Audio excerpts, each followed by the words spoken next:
Fala pessoal, mais um episódio do Bora Varejo, diretamente aqui do Fórum E-Commerce Brasil. Eu sou Isabela Fernandes e serei a host desse episódio.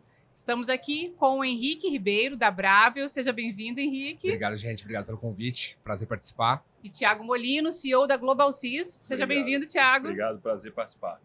Queremos agradecer aos patrocinadores que apoiam e acreditam nesse movimento incrível de educação ao varejo de forma gratuita. Você que está assistindo esse podcast, prestigie, vá lá no Instagram, siga eles, consuma, porque são eles que estão investindo no desenvolvimento do varejo brasileiro. A gente vai começar, Henrique, com você contando um pouquinho sobre o que é essa empresa, o que ela faz. Bom, vamos lá. É um pouco complexo, né? Mas a Bravel, tentando resumir, ela é uma holding de distribuidoras de bens de consumo de giro rápido. Vamos tentar simplificar assim. E a gente trabalha muito pro pequeno e médio varejista. Então, onde as grandes indústrias não chegam, a gente chega. Então, a gente chega abastecendo pequena pizzaria, aquele mercadinho da esquina. É isso que a gente faz. A gente faz o Brasil ser realmente capilar na hora do varejo acontecer. Resumindo, é isso. E o que um gerente de e-commerce digital faz nessa empresa? Quais são os seus desafios, Henrique? Então, milagre, tá? É uma tarefa complexa, porque pensa assim, qual é a minha tarefa? É construir um ecossistema para que esse pequeno varejista seja assistido. Mesmo a gente falando de pequena e média indústria, você tem, na relação de distribuição, é uma relação de venda. É uma relação do time de campo, do vendedor, criar conexão, relação com seus clientes, vender para eles, gerar confiança, melhor preço, enfim, explicar como o produto funciona, melhor posicionar a gôndola, ajudar esse pequeno varejista e a indústria a trazer seus produtos e lançamentos e serem vendidos lá. Beleza? É uma dinâmica quando a gente olha, historicamente ela é física. Historicamente ela é física. Qual que é o nosso papel? É criar ferramentas para digitalizar esse processo. O meu desejo não é reinventar a roda, não é tirar o vendedor da rota dele, do dia a dia, porque é um negócio que demanda esse tipo de atenção, esse tipo de relação. Mas tem o cliente, que é como a gente, teoricamente uma pessoa nativa digital, mais predisposta a usar ferramentas digitais, e é uma pessoa que não necessariamente ele é assistido por toda a força de venda. A gente tem um Pareto aí que tem uma parcela desses clientes que o vendedor não consegue fazer a visita frequentemente. Então a gente entra com digitalização, ferramenta, canal digital, para que esse pequeno varejista que tem mais dificuldade de acesso, para esse pequeno varejista que ele é mais digitalizado, ele está mais confortável com ferramenta digital, de ter o trabalho dele self-service. Quero comprar via WhatsApp? Consigo. Quero comprar por uma plataforma de e-commerce? Consigo. Então hoje a gente tem, de todas as distribuidoras que a gente trabalha dentro da holding, um time de digital ativando essas ferramentas para que esses pequenos varejistas sejam assistidos.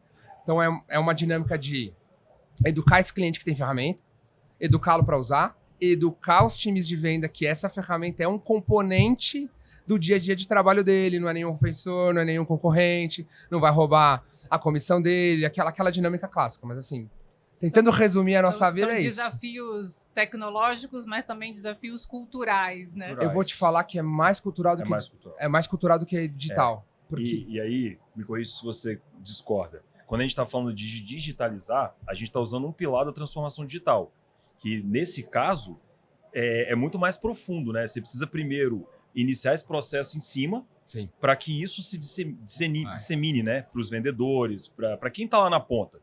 Porque a resistência é natural, né? É um modelo que está se transformando. A gente está falando aqui do varejista. O varejista hoje não é como o varejista de antes. Ele hoje tem interesse em utilizar plataformas digitais. O vendedor não vai, talvez, conseguir compor todas as regiões, todos os varejistas. Precisa de ter um produto tecnológico que ajude ele a escalar, que maximize, capilarize ainda mais o trabalho dele. Então, o que o Henrique está colocando é importante ser frisado, que a cultura é a primeira barreira, se a gente pode colocar como barreira, a ser ultrapassada num cenário de transformação digital. Se você não ultrapassa isso, você nem inicia o processo, você já nasce natimorto.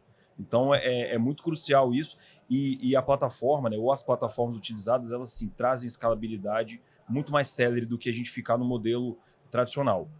Não é matar o modelo, é transformar o modelo, é mudar o modelo de negócio a fim de ser mais competitivo.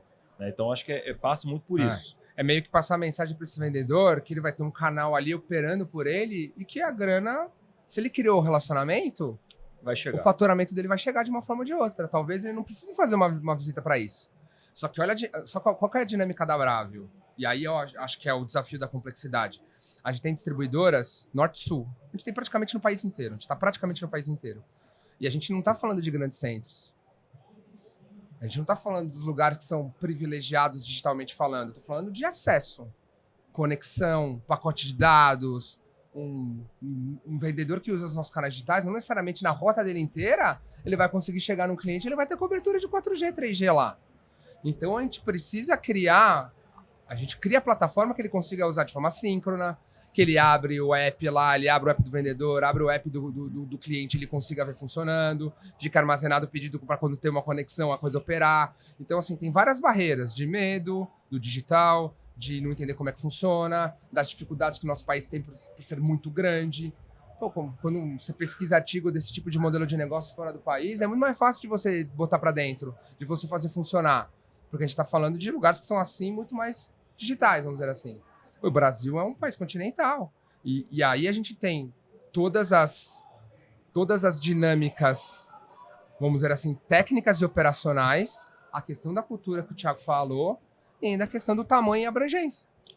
Tudo é muito ponto de vista, né? É. Se o vendedor tiver o ponto de vista de que a região que o pacote de dados não é acessível, ele consegue ir e deixar a área que é acessível, ele entrega um diferencial para o cliente dele, ele amplifica a relação dele também. Porque ele, como vendedor, ele está levando um diferencial tecnológico, está treinando aquele varejista, e isso passa a ser, sim, uma entrega dele para aquele cliente. Ele agrega valor. E ele foca, inclusive, em regiões que estruturalmente estão defasadas, enquanto o app ou o motor de vendas faz o trabalho na região que é favorecida. Então, assim, é tudo um ponto de vista, né? De você fazer limonada com o limão que você tem, não necessariamente você colocar o ponto de vista negativo em tudo. Então, a transformação, ela vai acontecer. E não é só no setor que o Henrique representa, ela vai acontecer em qualquer setor.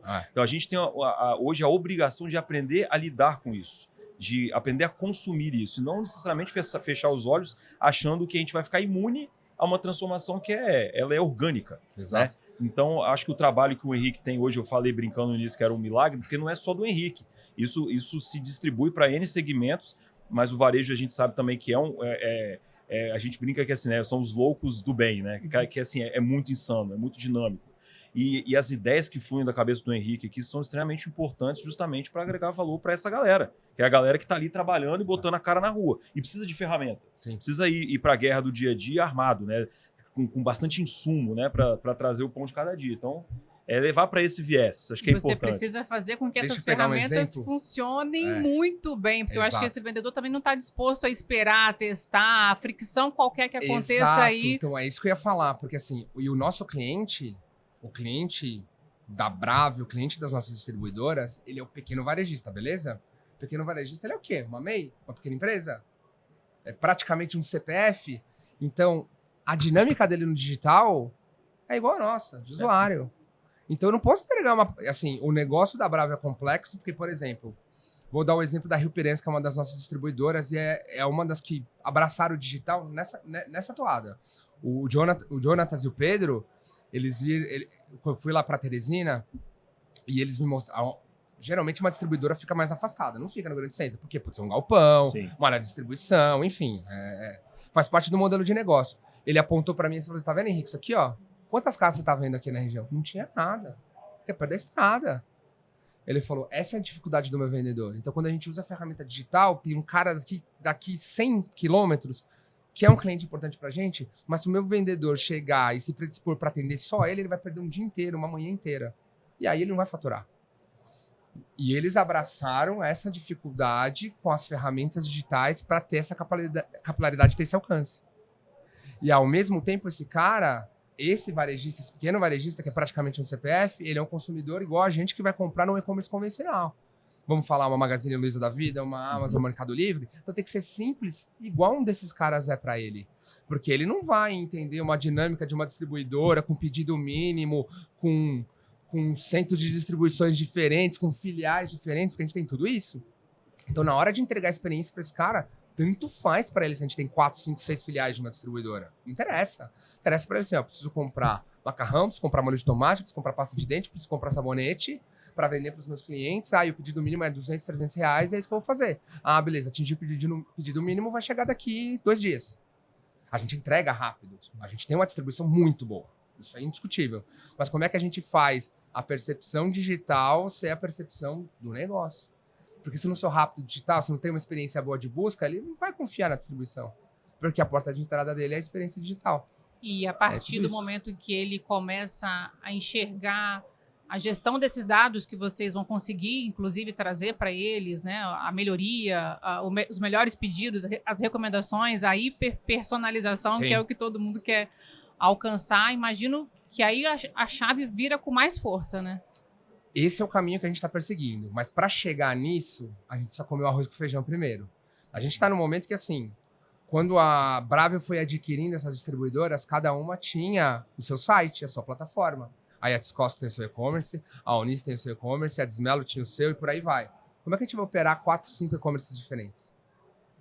Como é que a gente vai entregar uma experiência decente, regional, local, para cada um desses clientes com 4, 5 plataformas diferentes? E com a cara da Bravio. A jornada tem que ser uma jornada com a cara da Bravio, esse é o porém, 2. ultra personalizada. Então, assim, a gente está no momento de vamos unificar uma plataforma para entregar uma experiência fluida e eficiente para esse cliente. E aí, como é um ambiente logado, distribuição funciona assim, a partir do momento que eu entro nessa plataforma, estou logado e eu estou na região do Pará, eu vou ser atendido pela Desmelo. Eu estou em Teresina, no Piauí, eu vou ser atendido pela Rio Piranhas, e assim sucessivamente. Mas a gente precisa unificar isso para que a gente, como time digital, consiga melhorar um produto de uma maneira mais rápida. 4 produtos, por mais que eles sejam 4 plataformas de e-commerce, a gente sabe como operar, são 4 produtos andando na paralela. É impossível ser rápido assim. Então a gente está organizando uma mesma plataforma, vamos colocar uma marca da Bravio que ela ainda não existe, para aí sim a gente chegar nesse caminho de personalizar. A gente já faz personalização, a gente já faz recomendação para esse cliente, a gente faz o bem do básico. A gente tem uma volumetria de dados, uma volumetria de informação, tudo já num data lake disposto para a gente criar um motor robusto e fazer a coisa funcionar. A gente está trabalhando nisso. Mas para eu entregar isso, eu preciso primeiro unificar. Como é que eu vou entregar uma experiência personalizada em 5, 7 plataformas diferentes? Estou falando de um e-commerce, além do WhatsApp e-commerce que a gente está viabilizando também. Já tem uma ferramenta de WhatsApp e-commerce, mas eu também quero fazer algo proativo para esse cliente. Então, a gente precisa colocar isso no mesmo ecossistema, numa mesma marca, de uma maneira fluida para o cliente entender do que se trata, entender que não é fraude. Como é que eu vou vender via WhatsApp para um pequeno varejista que vai ter os mesmos medos que a gente tem do golpe do Pix? Então, o nosso desafio nasce da unificação de plataforma, do selinho verificado do telefone, para esse cliente olhar e falar, beleza, eu estou no ambiente seguro. Porque eu quero que ele compre via Pix pelo WhatsApp. Eu quero que ele compre via cartão de crédito pelo WhatsApp, porque a gente consegue fazer isso, ele pode fazer isso. E é muito importante liberar essas opções. Porque no modelo de distribuição você tem muito o quê? Boleto. Esse pequeno varejista, se ele compra por Pix, se ele compra um cartão de crédito, a gente precisa aprovar crédito dessa pessoa para liberar um boleto. Porque eu só vou liberar um boleto em cima de uma pessoa que está positivada no mercado e que essa pessoa vai poder ter um mínimo de margem de crédito. Pô, se eu coloco esses meios de pagamento que não necessitam disso, eu estou facilitando a vida dessa pessoa. A gente tem vários clientes que a gente não consegue vender por essa questão de crédito. Então, assim, eu ia falar um negócio, aí destrinchou um fio, um novelo. Mas é uma jornada verdadeira, né? E assim, tem um gancho legal da fala do Henrique aí que permeia para todo mundo, que é a preocupação da Bravio de pavimentar, né, de criar ali as bases sólidas para receber a inovação, receber IA e tudo mais. Isso é extremamente importante, porque hoje a gente já vive um paradoxo entre a celeridade absoluta que a gente tem que ter, porque a cada minuto que a gente fala, surge alguma coisa nova, uma IA nova, um concorrente fazendo algo novo, e a gente não pode cair no truque de não se preparar antes de aplicar. Então, assim, hoje, por exemplo, o motor de recomendação, uma jornada ultra personalizada, ela precisa estar pautada em uma base sólida. Sim. Senão você sai de uma experiência única para o seu cliente, né? Como você vai num restaurante chique pela primeira vez ali com a sua esposa, você quer ter uma noite maravilhosa, você mede tudo, você pesquisa, chega lá e, cara, um detalhe põe a sua jornada toda em xeque. Agora, imagina você ter um incidente relacionado, por exemplo, num WhatsApp Commerce, e você tem um problema com um cliente que era fiel a você e vai ficar, opa. Então, toda essa jornada de segurança, dados, o dado virando informação, a IA conseguindo consolidar essa informação e trazendo experiência, ela não ser preditiva, ela ser prescritiva, ela já te trazer a sugestão do que comprar, como comprar. Enfim, isso precisa estar pautado num alicerce muito forte. Ou você pode realmente dar um tiro no pé nesse cenário. E a gente vê muitas empresas, assim, numa certa ansiedade de aplicar IA por aplicar e esquecendo... Ou de ter um resultado muito rápido, exatamente, né? esquecendo bases importantes. Inclusive a própria base, que é primordial hoje, que é a segurança. Não é só a estrutura de dados hoje, que as empresas estão carentes e precisam revisitar esse tema, mas segurança também. Então não tem que ser a qualquer preço. O zelo com o cliente, cuidado com o cliente, passa também de você fazer grandes entregas com grande solidez, né? Então eu acho bacana, né, a forma com que a Bravo faz, com o Henrique toca também, de entregar com excelência. Não é só entregar, é entregar com excelência. Isso foi o que, inclusive, nos fez apaixonar também pela marca, né? É cliente da Global Cis, mas assim, a gente brinca que a gente também é cliente Bravo, porque a gente se apaixona muito pelo propósito do nosso cliente e a gente compra isso, né? Então é bacana, essa fala você não fez errado, porque a gente vai abrindo, a gente já fez errado, tá? Desculpa te interromper. A gente errou também. Porque a Bravo chegou ansiosa, querendo fazer pedido sugerido, caramba, 4. Quando eu cheguei, a gente já tinha várias iniciativas começadas com vários players para tentar fazer um pedido sugerido. Eu falei assim, mas a gente vai fazer isso para onde? Vai ficar onde? Você gera retrabalho depois. A gente tentou fazer outras coisas. O grande ponto da Bravo que a gente está aprendendo agora, e é um trabalho que eu tenho que fazer, assim, eu estou sofrendo bastante com isso, porque você tem uma necessidade de gerar negócio, porque distribuição é varejo não espera, todos nós aqui que trabalhamos com isso, vemos isso, sabemos. Mas, ao mesmo tempo, a gente tinha começado várias iniciativas. Tinha um monte de coisa. Só que, tipo, comecei CRM aqui, comecei isso aqui. E, tipo, você não tinha necessariamente especialista, você não tinha necessariamente tudo organizado. 100% organizado você nunca vai ter. Mas tinha muita coisa que começou, mas, tipo, puta, mas dá pra começar isso? Eu tenho estrutura pra começar isso? Aí, quando eu cheguei, eu olhei algumas coisas, tipo, isso aqui a gente precisa recomeçar, isso aqui não vai dar pra fazer, isso aqui eu não consigo fazer. Ser honesto, né? Tipo, e aí que a gente voltou para essas coisas. Vamos organizar primeiro a plataforma? Vamos garantir que a plataforma subiu? Pô, até a gente estabilizar a nossa plataforma lá no Norte e no Nordeste, a gente ficou 1 mês de hypercare.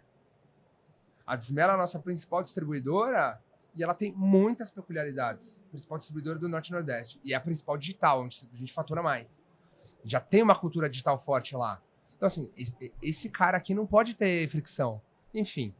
Aí a gente volta no que a gente já falou. Mas a gente começou errado também. Aí a gente respirou fundo e falou, não, beleza. Tem 2 distribuidoras nossas que a gente ainda não tem time digital. Por quê? Porque a gente não tem condição de fazer o trabalho. Vamos virar a base, a fundação, e aí a gente abraça essas novas distribuidoras, que já não são tão novas assim, mas traz elas para dentro numa estrutura pronta, numa fundação consistente, todo mundo vai ter que começar o seu. Porque cada negócio, cada localidade e região tem sua peculiaridade, tem seu modelo de negócio, tem a sua indústria parceira e o seu objetivo junto à indústria. Então, assim, é uma estratégia macro, mas com desdobramentos locais. Mas se tem uma coisa que precisa funcionar, é uma plataforma consistente para todas. Então, assim, não adianta começar se a gente não tiver isso. Estamos nessa hora.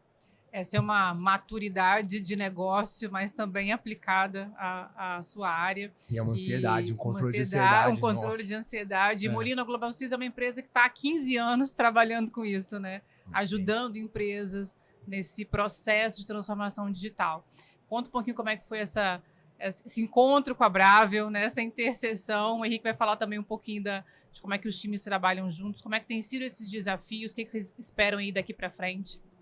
Perfeito. Primeiro falar que a Global Cis, a gente se coloca como uma empresa de TI, mas a gente já transcendeu isso, né?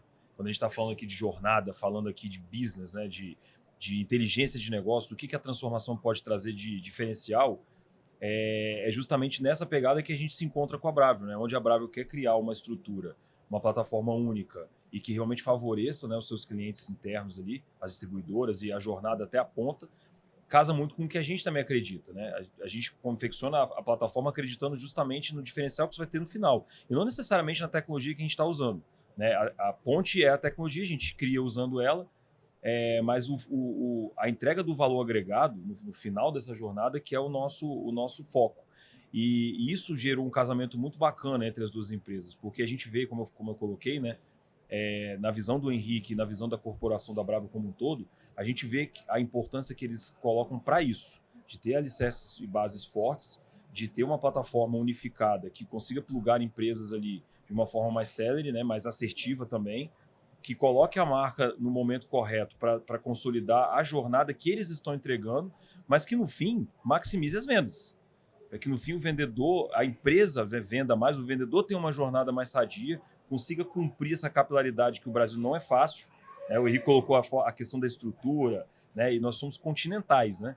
Então, a preocupação da empresa foi o que realmente colocou a Global Cis nesse cenário, foi escolhida como uma empresa para tocar justamente por esse DNA nosso.